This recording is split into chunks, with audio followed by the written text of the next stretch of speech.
ಏನು ಹಂಗೆ ನಾಟಕ ಮಾಡ್ತಾನ್ರ ವಿಜೇಂದ್ರ ನಾಟಕ ಕಂಪ್ನಿ ಅದು. ಸುಮ್ಮನೆ ಗುಡ್ ಮಾರ್ನಿಂಗ್ ಸರ್ ಅನ್ನೋದು, ನಮಸ್ಕಾರ ಅನ್ನೋದು. ಆಲ್ರೆಡಿ ಬಿಜೆಪಿ ನಾಯಕರಿಗೆ, ಹಿಂದೂ ಸಂಘಟನೆ ಕಾರ್ಯಕರ್ತರಿಗೆ ದ್ವೇಷ ಭಾಷಣೆ ಮಾಡ್ತಾ ಇದ್ದಾರೆ ಅಂತ ನೋಟಿಸ್ ಕೊಡೋ ಎಚ್ಚರಿಕೆಯನ್ನು ಕೊಡ್ತಾ ಇದೆ ಸರ್ ಸರ್ಕಾರ. ಅದೇ ನಾನು ನೋಡಿದೆ, ಇನ್ನೂ ರಾಜ್ಯಪಾಲರು ಅಂಕಿತ ಆಗಿಲ್ಲ.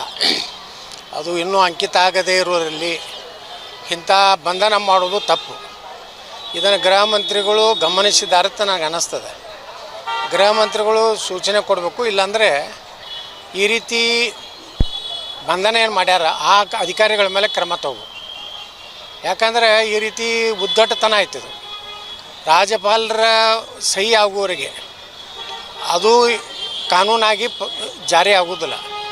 ಅದನ್ನು ಈ ಸರ್ಕಾರ ತನ್ನ ಏನು BJP ಹಿಂದೂಗಳ ಮೇಲಿನ ದ್ವೇಷದ ಸಲುವಾಗಿ ಇಂಥ ಒಂದು ಕೆಟ್ಟ ಸಂಸ್ಕೃತಿಯನ್ನು ಆಯಾ ಭಾಗದಲ್ಲಿ ಕಾಂಗ್ರೆಸ್ ಶಾಸಕರು ಒತ್ತಾಯ ಮಾಡಿ ಕೇಸ್ ಹಾಕುವಂಥದ್ದು ನಡೆದಿದೆ.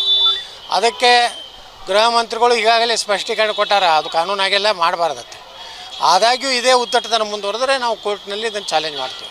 ಆರಂಭದಲ್ಲಿ ಹೇಳಿದ್ರು ಸರ್, ದೇಶಕ್ಕೆಲ್ಲ BJP ಹಿಂದೂ ಸಂಘಟನೆಗಳನ್ನು ಮುಗಿಸ್ಬೇಕು ಅನ್ನೋದು ಬಿಟ್ಟರೆ ಇವರು ಮತ್ತೊಂದು ಆ ಕಾನೂನಿನ ಪೂರ್ತಿ ಇದನ್ನೇ ತಿರುಳೇ ಅದೇ ಇದೆ. ಅದರಿಂದ ಏನು ಮುಸ್ಲಿಮರಿಗೆ ಒಂದು ಬಂಧನ ಮಾಡಬೇಕು, ದೇಶದ್ರೋಹಿ ಕೆಲಸ ಮಾಡ. ಹಾಗಾದ್ರೆ ಪಾಕಿಸ್ತಾನ ಜಿಂದಾಬಾದ್ ಅಂದವ್ರನ್ನ ಯಾಕೆ ಇನ್ನೂ ಅವ್ರಿಗೆ ಬಂಧನ ಆಗಲಿಲ್ಲ ರಾಜ್ಯಸಭಾ ಸದಸ್ಯ? ಇವತ್ತೇನು ನಮ್ಮ ಅಮಾಯಕ ಹಿಂದೂಗಳನ್ನ ಅರೆಸ್ಟ್ ಮಾಡ್ತಾ ಇದಾರಲ್ಲ, ಈಗ ಅದು ಹಿಂದೆ ಆಗಿದ್ದು ವಿಧಾನಸೌಧದಲ್ಲಿ ಆನ್ ರೆಕಾರ್ಡ್ ಇದೆ. ಅದನ್ನು ಬಂಧನ ಮಾಡೋ ತಾಕತ್ತು ಈ ಸಿದ್ದರಾಮಯ್ಯ ಸರ್ಕಾರ ತೋರಿಸಲಿದ್ದು ನಾನು ಸಿದ್ದರಾಮಯ್ಯ ಸರ್ಕಾರಕ್ಕೆ ಎಚ್ಚರಿಕೆ ಕೊಡಲಿಕ್ಕೆ ಬಯಸ್ತಾ ಇದ್ದೀನಿ. ಈಗ ಬಾಂಗ್ಲಾದೇಶದಲ್ಲಿ ಹುಡುಕ್ತಾ ಇರೋರ್ಗೂ ಸಹಿತ ಕಿರುಕುಳ ಆಗ್ತಾ ಇದೆ ಅಂತ. ಹೌದು, ಬಾಂಗ್ಲಾದೇಶಿಯವರು ಹುಡುಕುವುದು ಅಷ್ಟೇ ಅಲ್ಲ, ಅವರು ಎಲ್ಲೇ ಹೋದ್ರೂ ಅವರು ನೋಡ್ರಿ, ಈಗ ಒಬ್ಬ ಭಾರತೀಯ ನಾಗರಿಕನಾಗಿ ನಮ್ಮ ದೇಶದಲ್ಲಿ ಬೇರೆ ದೇಶದ ನಾಗರಿಕರದಾರ ಅಂದರೆ ಅದನ್ನು ಚೆಕ್ ಮಾಡುವಂಥದ್ದು, ಅದನ್ನು ನಾವು ಹೋಗಿ ನೋಡುವಂಥದ್ದು ನಮ್ಮ ಕರ್ತವ್ಯನಿದೆ, ನಮ್ಮ ದೇಶದ ಹಿತದೃಷ್ಟಿಯಿಂದ.